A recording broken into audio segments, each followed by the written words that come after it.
Альхамдулиллахи раббил алямин, ассалату вассаламу аля расулиллах. Ассаламу алейкум, құрметті бауырлар, құрметті ағайындар, көрермендер. Біз өткен тақырыбымызда жалпы хадис дегеніміз не, және осы өткен деп отқан кітабымыздың, яғни Арбаин, имам Науавидің 40 хадис кітабы, осы яғни сол кісінің қысқаша өмірбаянын өткен болатынбыз. Ол кісі кім болғандығы және қандай еңбектер жазғандығы турасында, ол кісінің тақуалығы турасында аз-маз сөз қозғаған болатынбыз. Иншалла бүгін сол кітаптың бірінші хадисінен бастап иншалла өтеміз. Бүгінгі хадисіміздің тақырыбы иннамал амалу бинният, яғни әрбір амал ниетке байланысты хадисі. Бұл хадис сахих хадис, біріншіден өте сенімді хадис, атақты хадис. Бұл хадисті мұсылмандардың әміршісі болған Абу жаңағы Омар ибн Хаттаб, әмір-ил-муъминин болған Омар ибн Хаттаб жеткізген. Хадистің мәтінінде әмір-ил-муъминин Аби Хафс Омар ибн Хаттаб радиаллаху анху қол. Омар ибн Хаттаб, мұсылмандардың әміршісі болған Омар ибн Хаттаб, пайғамбарымыз саллаллаху алейхи ва саллям былай деп айтқанын айтты. Сами'ту Расулуллахи саллаллаху алейхи ва саллям яқул. Пайғамбарымыздың былай деп айтқанын естідім дейді. Иннамал а'малу бинният. Әрбір амал ниетке байланысты. Әрбір амалымыз ниеттерімізге байланысты. Ва иннама ликулли мримин нава. Ликулли мримин нава. Және әр адам өзінің ниет еткен нәрсесін жетеді дейді. Фаман канат хижратуху илаллахи ва расулихи фахижратуху илаллахи ва расулихи. Кімдегім Алла және оның пайғамбарына деп хижрет жасаса, яғни соған қалай ұмтылса, Алланың разылығына жетейін, пайғамбарының сүннет жолымен жүрейін деп ұмтылса, ол соған жетеді дейді. Уаман канат хижратуху лид-дуния юсибуха.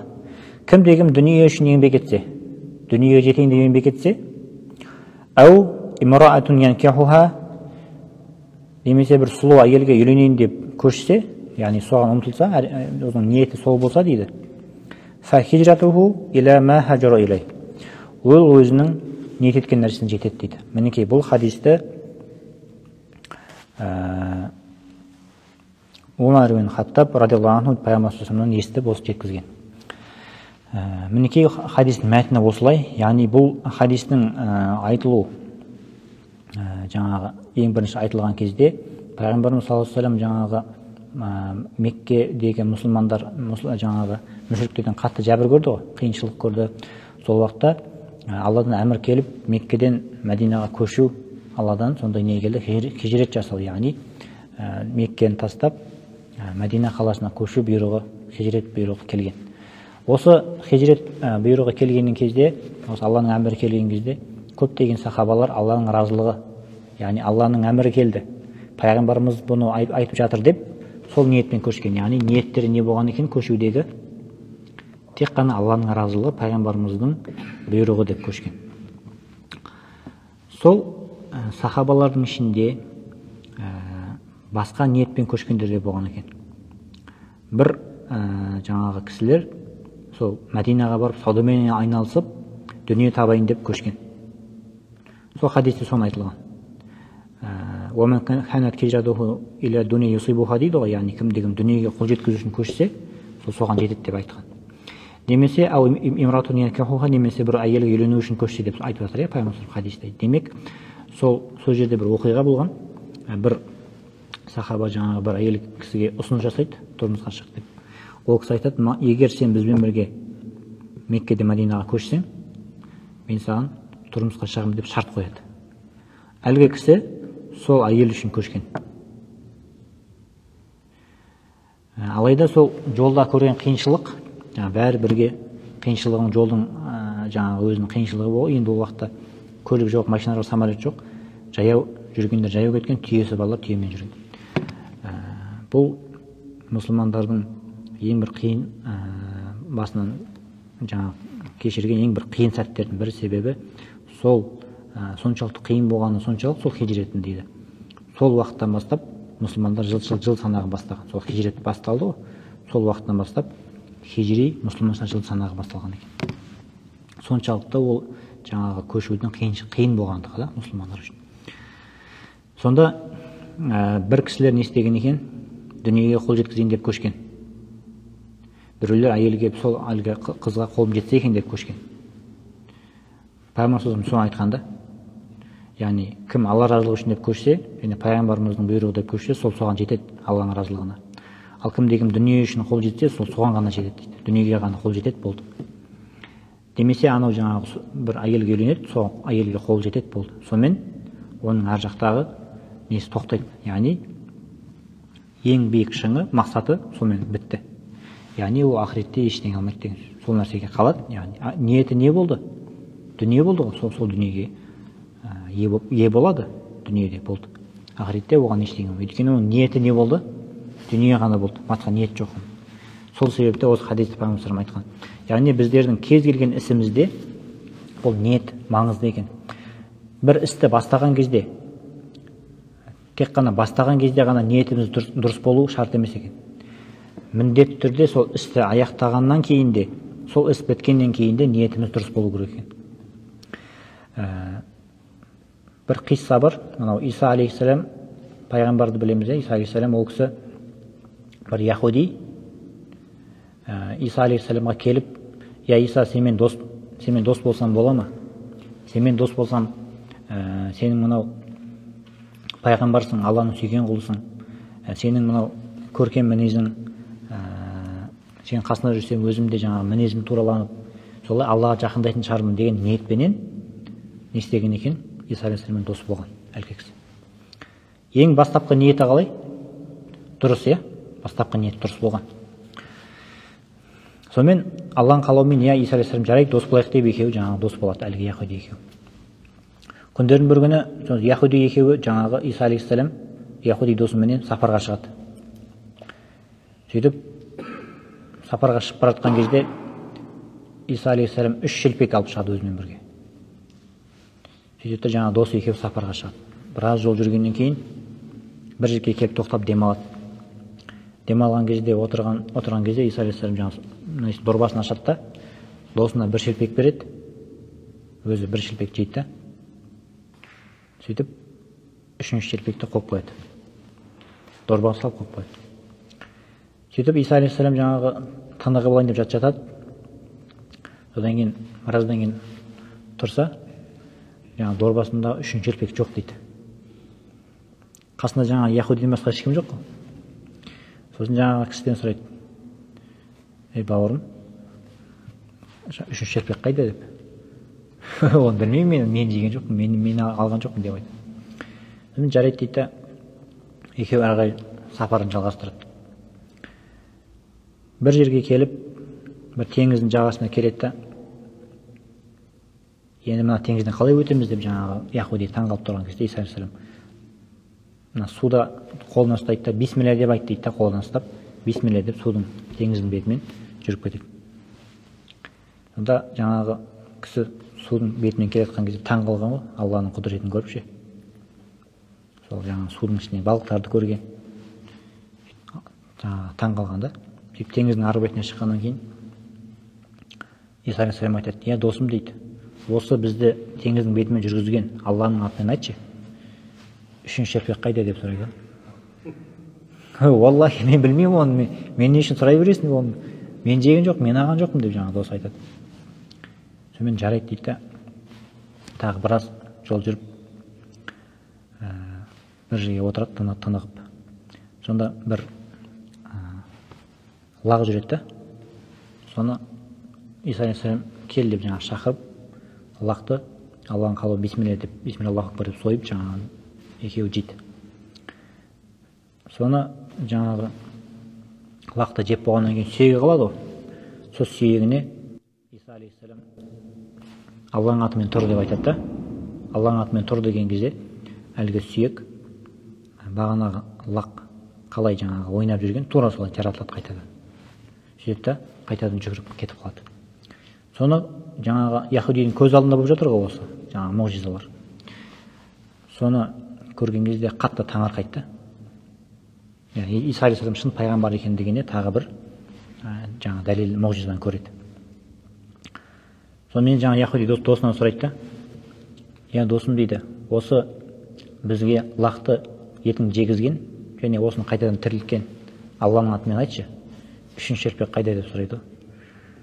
Оны мен білмеймін деп айттым, мысалы мен алған жоқпын деп жаңа дос айтады. Сонымен тағы біраз жыл жүріп, бір шөлде, топырақты жерге, тек қана құм, сондай жерге келеді. Сонымен сол жерге келгеннен кейін Иса алейхиссалам андай бір төмпешік болады, ондай таудың төмпешіктері. 3 төмпешік жатады да. Соны төмпешік Алладан дұға етеді, я Раббым дейді, осы 3 төмпешік жатқан 3 тау топырақты алтын қылып жаратшы дейді. Сөйтіп дұға еткеннен кейін Иса алейхиссалам дұғасы қабыл болады да, әлгі топырақтар 3 тау, 3 төбе, үшеуі де алтын қылып жаратылады Алланың қалауымен. Осы кезде де Иса алейхиссалам не көрсеткен? Мұғжиза көрсеткен. Сонымен жаңағы Иса алейхиссалам досына айтады, бірінші тау алтын менікі дейді, екінші тау алтын сенікі дейді. Жаңа үшінші тау алтын кімдікі, үшінші тау алтын кімдікі дейді. Үшінші тау алтын үшінші шелпекті жеген адамдікі дейді.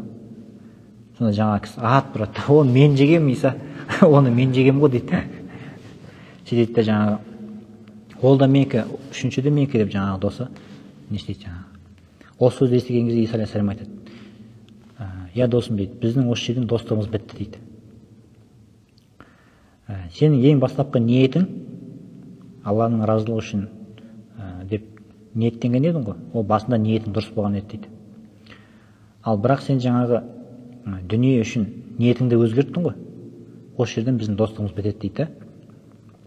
Осы 3 тау алтында сенікі деп кетіп қалады. Сонымен жаңағы әлгі адам 3 тауды жаңағы ортасында құшақтап жатады жаңағы алтындарды. Бір күн жатады, 2 күн жатады, 3-ші күні қатты қарны ашады, шөлдейді жаңағы. Сөйтеді, айтылады ғой мынау енді. Сөйтеді, осы алтындарды қалай алып кетемін деп жаңағы бас қатырады ғой жаңағы кісі. Сол уақытта, сол дәуірде өзінің қарақшылығыменен адамдарды зорлық зомбылық көрсететін сондай баскесерлер болған. Сол бір атақты 2 баскесер сол тараппен сол жолмен келе жатады ғой. Сөйтіп 3 тау алтынның қасына жатқан адамды көреді да. Мына адам кім деп жаңағы қасына келеді жаңағы 2 баскесер. Сөйтеді да, ей пәленше, сен кімсің? Мына алтындар кімдікі дейді. Мен Исаның досымын дейді. Мына алтын үшеуі де менікі дейді жаңағы кісі. Онда бүйтеді жаңағы, онда сені өлтіреміз, ана алтын бәрі біздікі болады дейді. Сенің көзіңді жоямыз. Сосын жаңағы кісі айтады, бауырлар таласып не істейміз, бұл жақта 3 тау алтын бар ғой, үшеумізге де жетеді деп жаңағы екеуін жаңағы көндіреді. Сөйтіп енді үшеуі отырып ойланады, осы алтындарды қалай алып кетеміз қалаға деп. Үшеуі бас қатырып ойланады. Сонда бір кісі айтады, қарақшының біреусі айтады, ауылға, қалаға түсіп 2 атарба әкелу керек. Үлкен 2 атарба сатып әкелу керек. Сосын тамақ су бітті, тамақ су әкелу керек деп жаңа не айтады. Кімді жібереміз дейді, әрі яхуди айтады, мен барайын онда дейді да, сен отыра беріңдер, мен барып атарбамен тамақ алып келейін деп жаңа кетеді. Кішкене алтына болады ғой тілді. Сонымен барып 2 атарба алады, жалдайды. Несін, артындағы несін үлкен қылып тұрып. Жаңа алтын бәрі сиятындай қылып 2 атарба алады. Содан кейін тамақ алады. Сөйтіп тамақ алып жатқан кезде ойланады, ана 2 адамнан қалай құтылсам болады деп. Сөйтеді да, мен бұны таптым дейді. Тамақтарына у сеуіп берейін дейді. Уды сеуіп барған кезде жаңағы тамақтарын берем, тамақтарын ішіп алып бұлар сеспей қатқан кезде алтын бәрін саулап керем дейді жаңа. Сөйтіп өзі жоспар қылады да. Сөйтіп ар жақта 2 қарақшы да жоспар құрып отырады ғой бұған. Келген кезде бұны өлтіреміз, тамағын жейміз да, алтын бәрін сауып алып кетеміз дейді. Сонымен жаңағы яхуди келеді, келген кезде оны екеуі шап береді, тастайды да, жаңағы басын кесіп алады, өлтіреді. Сөйтіп екеуі жаңағы жуайық деп жаңағы тамақ ішеді ғой, алтындардың бәрін алып кетерміз деп жаңағы суды тамақты ішкеннен кезде, сол кезде олардан қатты жаңағы не істеп уланып өледі жаңағы екі адам. Сөйтіп арада біраз күн өтеді жаңағы. Бірнеше күн өткеннен кейін жаңағы адамның денесінен жаңағы иіс шығады ғой. Бірнеше күн өткеннен кейін сол аймақтан жаңағы адамның денесінен иіс шығады. Сол уақытта Иса алейхиссалам өзінің хавариларымен сол мана өтіп бара жатады. Сөйтеді айтады, хавариларына айтады да, дүниенің артынан қуғандардың дейді, ақыры осындай болады дейді. Деп әлгі жаңағы досында сол жақта жатыр ғой, соны көрсетеді да. Не олар дүниеге жетпеді, не жаңағы шынайы достық таппады. Сөйтіп ниеті, ең басында ниеті жақсы еді, бірақ дүниеге достық сатып кеткендігі үшін Алла сондай жағдайға түсті. Мінекей құрметті бауырлар, осы иннамал амалу бинният хадисі бұл әрдайым бұл маңызды. Кез келген істі бастаған кезде ниетіміз Алланың разылығы үшін болу керек. Мысалы сіз мұғалімсіз бе мектепте, балаларыңызды Алла разылығы үшін оқытыңыз. Солардың көзі ашылса екен, бір жақсы, мысалы қай пәннен бересіз, тарихтан берсеңіз, солар шынайы тарихты білсе екен, жаңағы кез келген сабақтан берсеңіз, соның шынайы мәнін ұқса екен деген Алланың разылығы үшін деп оқыту керек екен. Тек қана бір айлық үшін әйтеуір бір оқытып жүрсеңіз, ол ниетіңіз дұрыс емес. Бір кәсіпкерсіз ба, кәсіп істеп жүрсіз ба, Алла қаласа зекетімді беремін, кейде кепшке садақамды беремін деп ниет қылып сондай істеңіз. Сол кезде Алла соған жеткізеді. Бір кісі 500 мың айлық алады да, 100 мың теңгесін айына алған сайын 100 мың теңгесін садақаға береді екен. Бір кісі сұрайды ғой, қалай 500 мың аласың, 100 мың теңгесін қалай қиясына тастайсың дейді. Сонда ол кісі айтады да, мен ең басында дейді, бір жерде жаңа ыдыс жуып, кішкентай кезінде бір жерде ыдыс жуып көмектесіп содан бастаған ғой жұмысын, кішкентай кезінде. Сонда 500 теңге алады екен, азаннан кешке дейін ыдыс жуады екен да, 500 теңге алады екен кешке. Сол 500 теңгенің бар екен де 100 теңгесін садақаға тастайды екен ғой. Я Раббым, Аллахым, сенің разылығың үшін деп 100 теңге тастайды екен жаңа кісі. Кейін жұмыс істейді, 50 мың алған кезде соның 10 мың теңгесін тастайтын болған екен. 300 мың алатын кезде соның 30 мың тастайтын болған екен. 10% тастап отырған ғой. Кейін 500 мың болған кезде 100 мың теңгесін жаңа садақаға тастайтын болған. Соған жеткенде, және Аллах Тағала дейді маған, әрдайым жаңағы бүкіл жаңағы нені есікті ашып тастаған дейді. Яғни бір қиыншылық көрмеймін дейді. Аллах Тағала мен Алла разы үшін беремін дейді садақа. Ол 10 есе, 20 есе қайтады дейді. Өйткені садақа бұл не? Аллаға қарыз беру. Яғни сіз міндетті түрде Аллах Тағала ол садақаны қайтарады. Депозит мысалы саласыз, ол міндетті түрде Аллах Тағала қайтарады екен. Яғни біздің ниетіміз, иншалла, құрметті бауырлар, не болу керек екен? Алланың разылығы ғана болу керек. Намаз оқып жүрсіз ба? Ниетіңіз тек қана Алланың разылығы болу керек. Ораза ұстайсыз ба? Тек қана Алланың разылығы үшін ғана болу керек. Кез келген сәтте, кез келген істі істесеңіз, ниетіңіз, түпкі ниетіңіз Алланың разылығы болу керек. Дұрыс, мысалы, бай болуға ұмтылу керек, оған мақсат қою керек, бірақ ол түпкі мақсат болмау керек та. Оны дүниелік мақсаттар деп қою керек. Одан да негізгі биік мақсатты Алланың жәннаты және Алланың разылығы деп соған ниет қою керек екен. Мінекей, иншалла, осылай ниет шығарсақ, солай амал етсек, иншалла, Аллах Тағала сол ниетімізді жеткізеді, иншалла. Соған өзіміз әрекет етуіміз керек. Мінекей, құрметті бауырлар, бүгін имам Науавидің бірінші хадис иннамал аъмалу бинният, әрбір амал ниетке байланысты. Осы хадисті жаттап алғанымыз дұрыс болады, иншалла. Алла Тағала білімдерімізді арттырсын, әрбір амалымыз тек қана Алланың разылығы үшін ғана болсын, иншалла. Субханака Аллахумма ва бихамдик, нашхаду ан ла илаха илля анта, астағфирука ва атубу илейк.